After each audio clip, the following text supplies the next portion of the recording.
Across America, the land is full of dramatic beauty.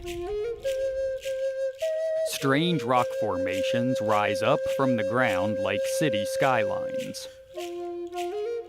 Grasslands sway in the wind. Mountains tower above streams and forests.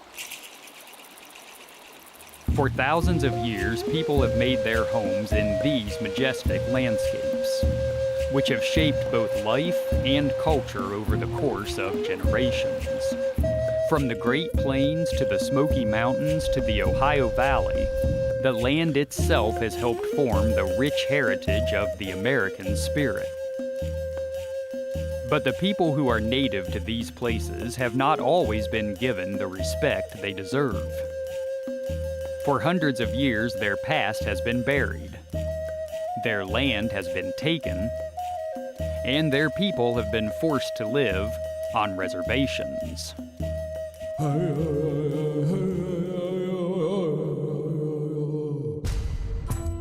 According to the Grace family tree, my blood is 1/32nd native to this land, and that makes me white. When I was a kid, I thought the reason natives moved to reservations was because they were too violent and uncivilized to live with anyone else. Of course, back then, I got most of my information from cartoons, which may not have been entirely accurate. In those stories, it seemed like natives were always depicted as primitive warriors, defeated drunks, or stoic chiefs. As an adult, I learned historic records tell a different story. A story where natives were not the savages they are often made out to be. Today, 22% of natives still live on reservations. So I went on a journey to explore the real history behind reservations, and why reservations are not ancient history.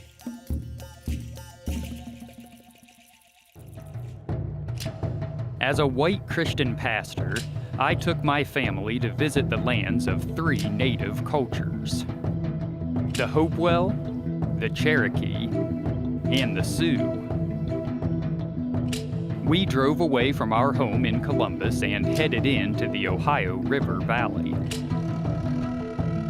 No one knows what the ancient people here called themselves, but we call them the Hopewell. Just 35 miles north of Cincinnati, we turned into one of the best preserved native sites in the country. The Europeans who found this site mistakenly thought its raised earthen walls were the boundary of an ancient fort, so they gave it the name Fort Ancient. Construction of the 3.5 miles of walls and other earthworks lasted for 390 years, which means it took nearly 20 generations to complete. The more we study the grounds, the more intricate they turn out to be. After exploring the earthworks themselves, we met with the manager of this historic site. Fort Ancient is classified as the largest and best hilltop enclosure in the entire United States. With the early archaeological community and the people in the area in the 17 and early 1800s, when they found these monuments of earth, they had thought that the Native American communities were not advanced enough to make these magnificent monuments and geometric earthworks and enclosures, but the ancient ones figured out because they were accomplished mathematicians and engineers. And they could make perfect circles and octagons and parallel walls that stretch for miles in the distance without varying so much as 1 degree. So a lot of people think that the American Indians that were here were less advanced or less intelligent, and that is simply a falsehood. Jack gave us a private tour of the Fort Ancient Museum, where we passed through thousands of years of human history. Outside, we walked in a garden with crops that were farmed here centuries ago. Then we entered a modern recreation of structures that were excavated on the site. We found the remains of 7 structures. We took a composite of a couple of those structures and kind of melded them together to form this structure that we have here. Jack proudly told us about the structure, until he made a questionable decision about just how much you should interact with the exhibits. These are bush beans. Oh, okay. You can. I've never eaten one raw. I will if you will. I will. Okay, let's give it a shot. I would eat that if I had to. It tastes like cardboard. Must be healthy. Yeah, What does it mean when you say it's healthy? it sucks. Jack and Mary Ellen may have gotten a little carried away with reliving history. But in this place, surrounded by artifacts and clues, the past wants to come alive. In ancient times, the land of the Hopewell was rich with berries and other plants, as well as animals. So the people who lived here became hunters, gatherers, and farmers. In contrast to the stereotype of natives being simple and poor, the evidence here suggests the Hopewell were relatively wealthy and comfortable. And, like many other native cultures, their society was constantly evolving.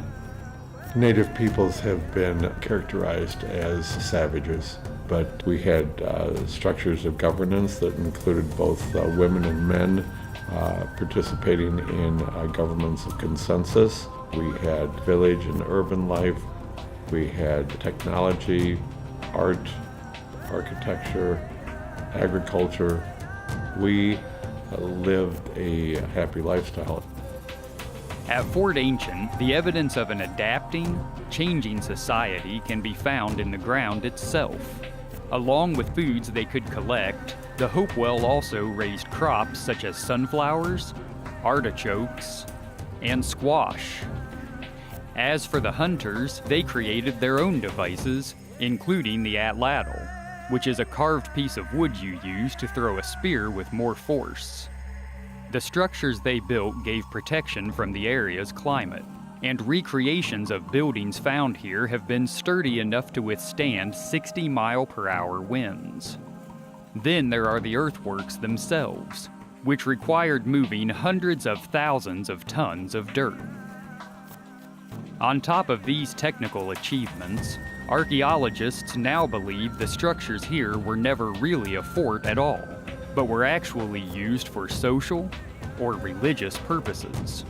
Native cultures often developed complex systems of belief, especially about the relationship between the people and the land.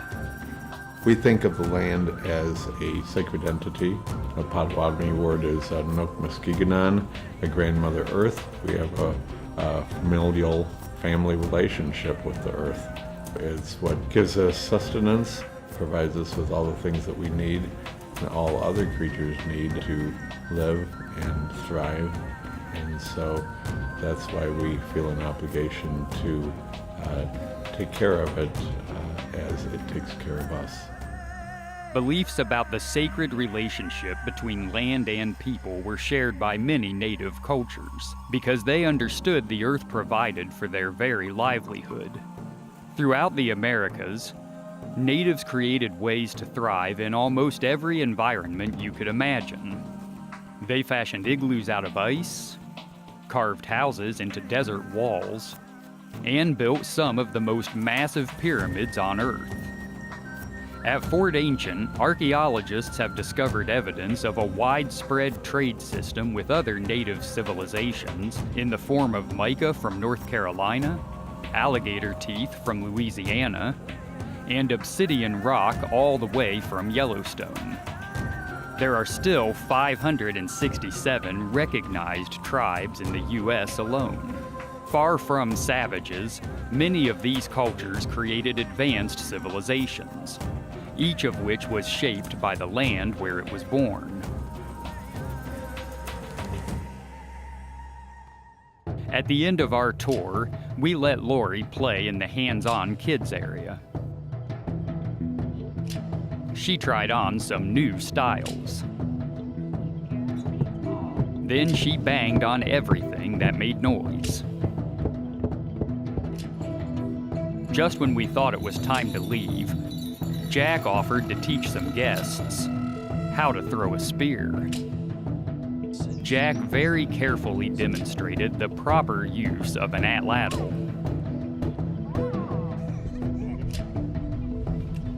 See, now, you did okay there.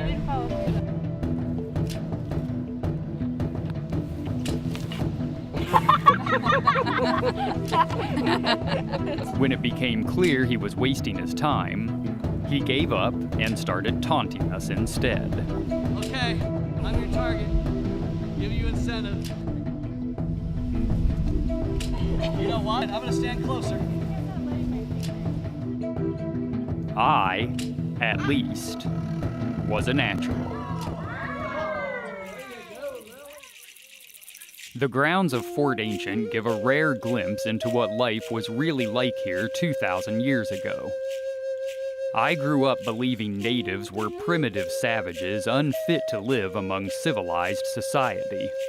I would have never guessed they had long ago built advanced civilizations of their own. It's amazing to think the Hopewell were just one culture among hundreds that have walked this land for millennia. But the people who built these structures came and went long before Europeans settled in America, and their descendants were later forced to relocate to Oklahoma. So there are no reservations here, or anywhere else in Ohio.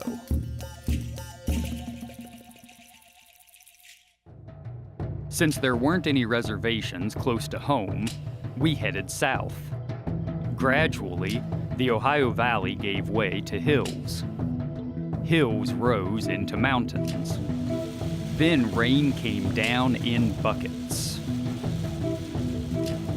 The Smoky Mountains receive as much as 85 inches of rain per year, giving life to a lush, fertile world.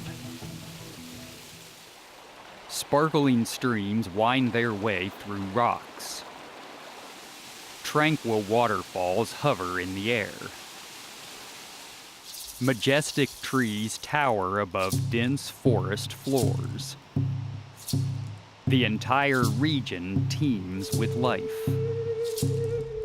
Not too dry and not too hot, this area is one of the most habitable places on Earth. Today it is a protected wilderness. But 500 years ago, this land supported the largest native civilization on the continent. With hundreds of thousands of people, this was the land of the Cherokee.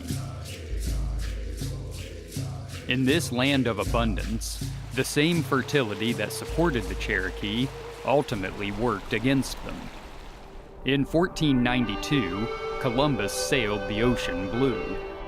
When he accidentally washed ashore on October 12, the island of the Bahamas was already populated with natives. But Columbus was not deterred.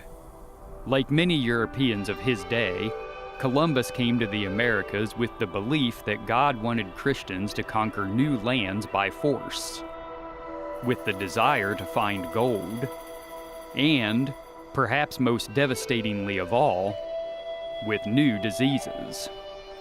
For 10,000 years, Europeans and natives had been separated by an ocean, so natives had never been exposed to germs like smallpox, which could wipe out entire villages. In this lush wilderness, where so many people lived so close together, it is estimated diseases killed 50% to 95% of the native population in less than 300 years. I'd always been taught that Europeans were just better at war than natives, but as it turns out, disease played a large part in the Europeans' conquest of the Americas. We stopped at a spot that played a central role in Cherokee life while they adjusted to the new settlers. In 1825, they constructed a new capital, and they called it New Echota.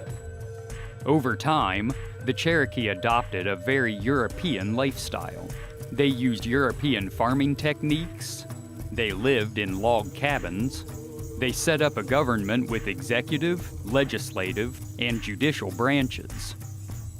They developed a written language and even a town newspaper. Many converted to Christianity. Some of them even owned black slaves. As a result, the Europeans called them one of the 5 civilized tribes. I'm not sure how much faith I'm willing to put in the 19th century European definition of civilized, but the Cherokee had a stronger relationship with the settlers than most native cultures, and expected to live side by side with them for a long time to come. We took some time to stroll through reconstructed buildings from the town. I have to admit, it was kind of weird to see log cabins here. I always thought natives lived in teepees. Despite all their adaptations, the future the Cherokee envisioned of living side by side with the settlers was not to be. There was a growing racism at work in the country. White people were beginning to view themselves as a superior race not just due to their culture or religion, both of which the Cherokee had adopted, but also due to the color of their skin. This budding racism led to a greater sense of entitlement to the land, and an increasing oppression of natives. Then, just a few years after the new capital was built, gold was found in Georgia. Most of the gold was discovered on land owned by the Cherokee. So U.S. President Andrew Jackson encouraged Congress to pass the Indian Removal Act of 1830, pressuring all of the Cherokee to move to Indian Territory in Oklahoma, so white people could take over the land and mine for gold. I'm here at the Council House at New Echota, and this is a symbol of just how civilized, by white standards, the Cherokee Nation was. They had government in 3 different branches. They were Christians, they had farming techniques, and yet they were removed from their homes, removed from their land, sent hundreds of miles west, because they just weren't white. In 1835, the Cherokee were coerced into signing one last treaty agreeing to move to Oklahoma. Most Cherokee considered the treaty invalid because it was only signed by one chief representing a small faction of Cherokee. For 3 years, thousands of Cherokee refused to leave the land of their ancestors. Finally, federal troops captured and imprisoned the natives who were left. That winter, they were forced to walk the notorious Trail of Tears. The official trail goes about 1,000 miles from New Echota to Oklahoma. But in reality, there were multiple paths used during the forced evacuation. Right here, in these very woods, entire families were rounded up at gunpoint and forced to abandon their homes. On the trails, people suffered from starvation, abuse, and disease. Over 4,000 of the 15,000 Cherokee died on the way. The way it started happening was all the white folks in Georgia saying, hey, you know what, we need access to this land. It's got gold on it. Prior to that, there's commerce, there are business owners, there are wealthy Cherokee. And so all these farms, all this land that was occupied by the Cherokee was now gone. It's a black mark on history. Thousands and thousands died. Trail of Tears for a reason. People wonder why there's still some animosity there. You know, our ancestors had to endure a lot to still have some of us exist today. Even though most of the Cherokee relocated to Oklahoma, there is one stretch of their original land that still belongs to the Cherokee. It was actually bought back from the government by a white man who was raised by Cherokee before the Trail of Tears. It is not exactly a reservation, though it often gets called one. We drove through the bright lights of tourist traps and a huge casino as we settled in for a visit to the town of Cherokee. By the light of a new day, we dropped in on Cherokee United Methodist Church. When we got there, the ladies of the church were preparing a meal for the local high school football team. They put Mary Ellen straight to work. At first, they were a little faster than she was. But she got the hang of it and was soon chatting away with two Cherokee women while pulling pork. It turns out all Methodists love to feed people. One of the ladies agreed to talk to us about how the Cherokee have moved forward since the Trail of Tears. For myself, I just say that's my past. I know I had ancestors that were there, and I know they went through a lot of things. Keep it in memory. Know what they went through, but build on it. Don't let it destroy you. Build on it. My hope is that our people will always be here. Our young people will continue. They will keep their traditions, and they will learn who they are and what they are. Trauma has its place in history, but I think in order to survive, you've got to leave it. You got to leave it. The Trail of Tears is one of the most famous examples of forced removal in U.S. history. But similar stories of bogus treaties and violent relocations can be found all across the country. I used to have this image in my mind of natives being sad and defeated, as though they had all been broken by the loss of their land. But the Cherokee people I met were determined, hardworking, and capable. They still carry the pain of colonization, but they have set out to build a new life for themselves once again. At the same time as the Cherokee were being moved to Oklahoma, a very different story was unfolding in the Dakotas. To learn more, we began the long trek northwest to the Great Plains. 200 years ago, this journey would have taken 3 months. It felt like it took us much longer. Over the course of the 18-hour drive, Lori read books. She worked on her dance moves, and she played with her toes. The rest of us watched the American landscape transform into wide open space. Then there was more wide open space. And then there was even more of it. By the end of the trip, everyone was ready to get out of the van.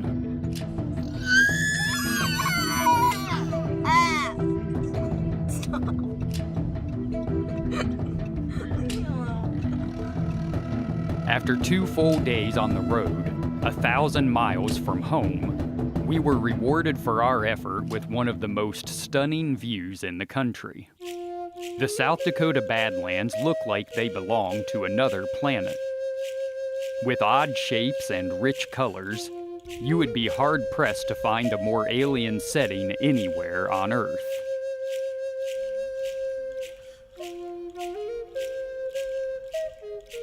We walked and climbed on the weird barren dunes, and I wondered what it was like to live here just a few short centuries ago. That night, we put up our tent in a cool evening breeze. Come and take a tour of our deluxe accommodations for the evening. We have Lori's crib. Next we have my cot. Then we have Ryan's cot. Eva's currently occupied. And then we have Eva's mat. It will be a wonderful night. As the sun began to set, Mary Ellen and Lori stayed behind for some quiet rest, while Eva and I went out to see the changing colors. Sunset in the Badlands is hard to describe in words. I didn't know it at the time, but while Eva and I watched the sun set peacefully on the horizon, a nearby thunderstorm sent high winds streaming across the plains directly towards our campsite. So, about 10 minutes after Ryan and Eva left to film their precious sunset, the tent blew over with Lori and me inside. Luckily, the tent got caught on the only tree on our campsite, and our neighbors came and got Lori and me out. Otherwise, Ryan would be dead.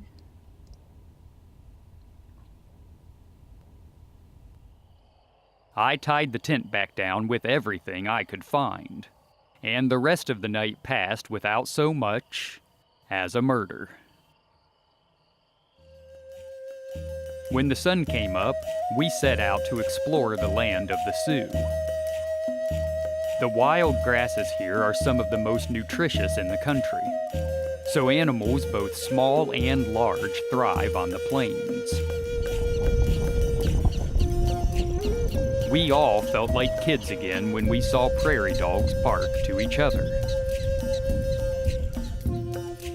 Bighorn sheep munched on the weeds. Pronghorn deer were not camera shy, or even modest. In protected places, you can still spot herds of wildlife that transport you back to a different time. And none of the other animals here were as important to native life as the buffalo. The Sioux depended on buffalo for basically everything. Buffalo were hunted for their meat. Their skins were made into clothes. They were even used as part of people's shelter. The hunting society that arose here became rich and advanced. The Sioux had an alliance of 7 tribal councils that allowed them to control a vast stretch of land. They developed religious teachings, rituals, and dances. Their relationship with the buffalo gave them power and strength. In our creation story, the buffalo gave itself and has never let us down. And buffalo means so much to us. So many parts that we use of the buffalo in the ceremonies, in our homes, our food, our tools, everything. So we became known as the buffalo people, following and relying upon the buffalo. In the mid-1700s, other native tribes introduced the Sioux to European horses, which made buffalo hunting even more efficient. By the 1860s, when many tribes were being driven from their homelands, the Sioux could not be easily defeated in war. So the U.S. government resorted to a different technique to clear the path for white settlers. They killed the sacred buffalo. In a matter of decades, buffalo were hunted from 30 to 60 million to near extinction. The once rich Sioux nation began to starve. Conflicts with the military became increasingly one-sided, with natives losing life and land. So, why do you think the land was taken? To be honest, I think greed, a lot of greed. Based on race, I would say. I think that would be my only answer to that. It's just the closed-mindedness that, create that boundary, that create that little bit of, oh, we don't know you, we don't understand you, we're gonna keep you over here. The Sioux held on to the land as long as any other tribe. When they finally put down their weapons in 1890, 400 years of colonization and conflict came to an end. All across the land of the free, Native people were forced to live on reservations. The Sioux themselves were broken up onto 5 reservations, Their land was stolen. Their weapons were taken. And they were banned from hunting food to provide for their families. Instead of living off the land for themselves, they were legally forced to depend on government rations. The once powerful Sioux nation was subjected to intense poverty. In an attempt to destroy Native traditions once and for all, Sioux children were sent to Christian boarding schools that demonized their culture. They teach us about Christianity, and they put a block on our Lakota ways of life. Everything we did was devil worshiping. Our language was the devil's tongue, the devil's language. Our skin was red because we were from the devil people. The Christian was giving full authority to change us, kill the Indian and save the man kind of belief. We wanted to see what life is like on these reservations today, so we visited 3 of the 5 Sioux reservations. The Pine Ridge Reservation is the site of the Wounded Knee Massacre, where more than 200 natives, including women and children, were killed, and which led to the final Sioux surrender. We visited the site of the massacre, as well as the cemetery where Christian soldiers buried the unarmed natives they had shot. And, I have to say, I have never been more uncomfortable walking beneath a cross in my life. Even though a century has passed since this reservation was created, the cycle of poverty continues, as well as the trials that go along with it. The median income in Pine Ridge is around $4,000 a year. 80 to 90% of the people are unemployed. The average life expectancy is only 50 years. It turns out there is no magic moment when generations of oppression, persecution, and prejudice suddenly lose their effect and disappear.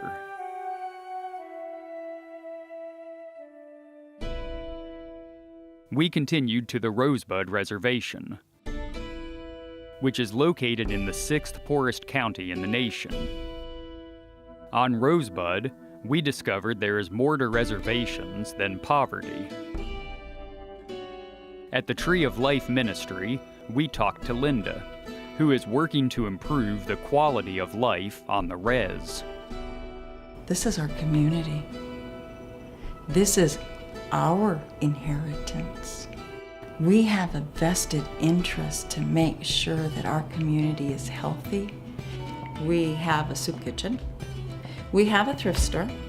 We also have construction projects that we do. One of our ways of healing our community is through the garden. And we do lots of cross-cultural education. But what we're really giving them is dignity. We're giving them self-respect to take care of their own children, to take care of their own household. That's what our ministry is about. At Tree of Life, Native people are in charge of the kitchen, run the stores, and help keep the ministry going.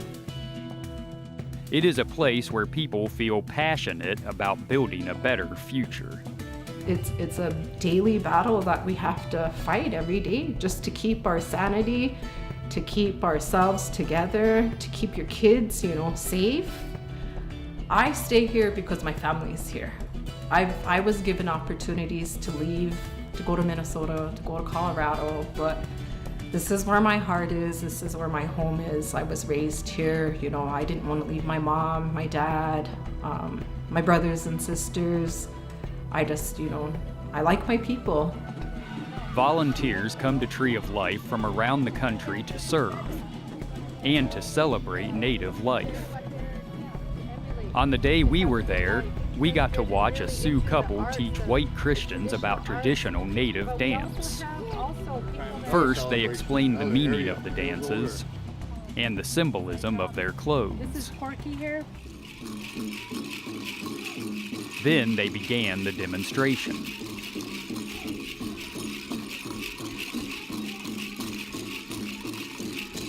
When they needed volunteers, Eva got selected. Just lead off with your left foot. For the better part of an hour, they taught dances and cajoled volunteers into taking part.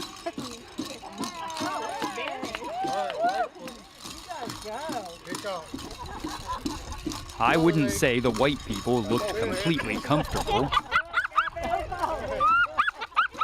but everyone was game for a good time. Laughter and cheers were the order of the day, along with a sense of deep pride. During the demonstration, we began to see one way the government's plan for reservations had backfired. Natives were sent to places like this in the hope it would destroy both them and their culture. But neither one died. Now, more than a century later, not only have they survived, but many of the reservations themselves have become centers for preserving and celebrating Native cultures.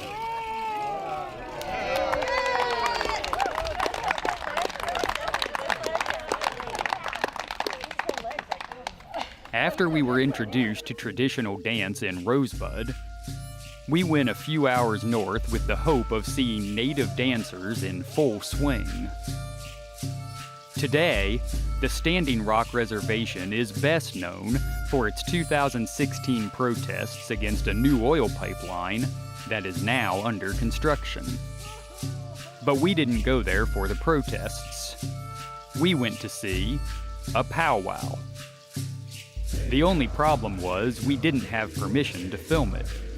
And we couldn't get permission to film until we talked to a tribal elder. While we waited for the elder to arrive, I kept the video camera put away. I didn't want to be disrespectful, and as a family of 4 white people, I felt like we might stand out. So I just talked to a tribal elder, and it's a go. We were all expecting the powwow to be a solemn, somber affair. But we were in for a big surprise.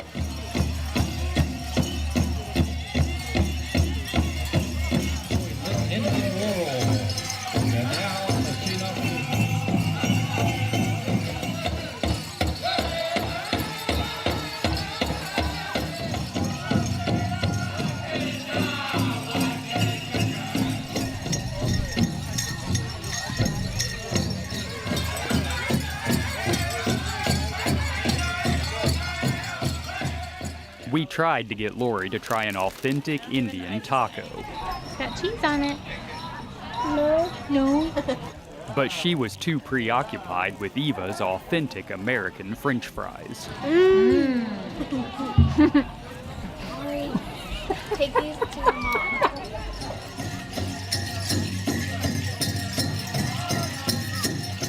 As the powwow went on, the dances were nothing like what I expected. I had heard about religious rituals like the ghost dance, but this event was filled with energy and fun.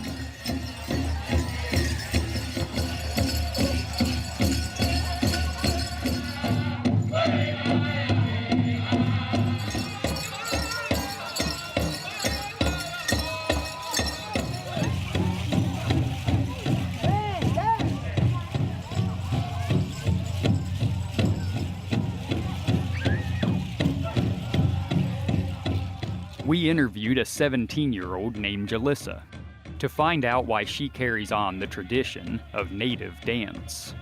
It makes me feel better, and I meet a lot of new people.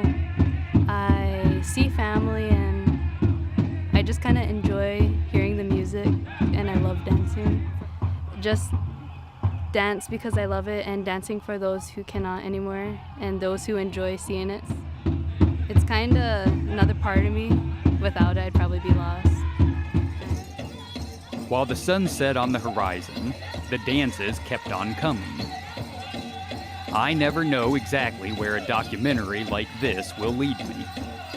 But I have to admit, even I was surprised by where this one ended. My journey into Native cultures led me to what must have been the most unexpected experience of all. The potato dance. Okay, start dancing, and when that potato falls, you're out. The potato dance consists of two people working together to balance a potato between their foreheads while they sway in time. Drop the potato, or fall too far out of step with the beat, and you and your partner get eliminated.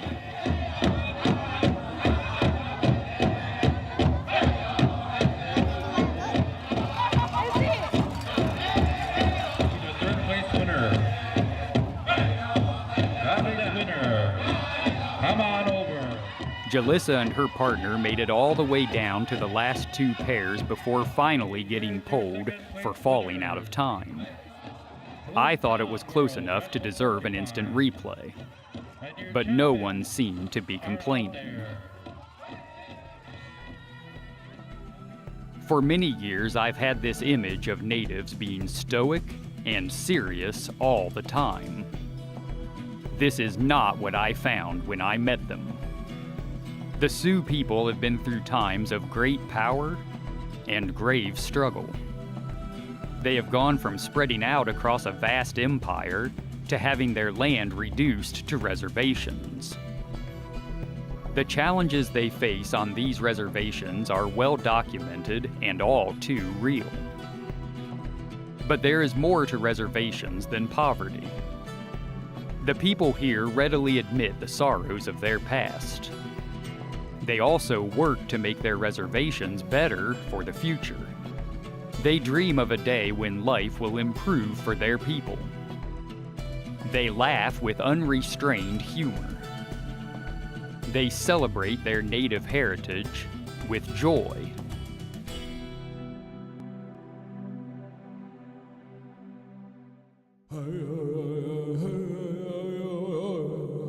The next morning, we started the long drive home. As the miles passed by, I thought about all the things I had seen. This journey took me across 14 states to the land of the Hopewell, the land of the Cherokee, and the land of the Sioux. Along the way, I discovered the real story of reservations. As I visited historic sites and met with native people, things I thought I knew constantly turned out to be wrong. I stood on the remains of an advanced civilization from the ancient past and discovered natives were not the primitive savages I thought they were. I walked in the woods where the Trail of Tears began and found out natives did not completely give up on life when the land was taken from them. I laughed with natives who live on reservations and saw they do not stand with their arms crossed making serious faces all the time. In each of these experiences, I found there is something intangible about the native spirit. Their story began long before this land was colonized by any other people. It is a story of forgotten wonders, hidden racism, and unexpected joy. But the native spirit is too complex to try to summarize in one simple description. After all, I only learned a small part of the history of 3 cultures. That means I have another several hundred to go. As I look back on my trip into native lands, I have mixed feelings about reservations. On the one hand, they are a constant reminder of the sins of my ancestors. On the other, they have become epicenters of culture. On both accounts, I think it would be a mistake to treat reservations like ancient history. The truth is, they really weren't created all that long ago. People continue to live on them, and prejudices against natives still persist to this day. When I think about the stereotypes I myself hold about natives, I know I learned them from somewhere. And that makes me wonder just how far we have really advanced as a society.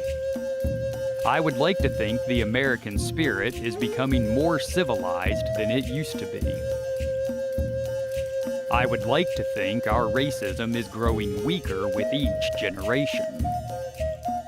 I would like to think people from different cultures will one day celebrate the fullness of life together. But I have my reservations.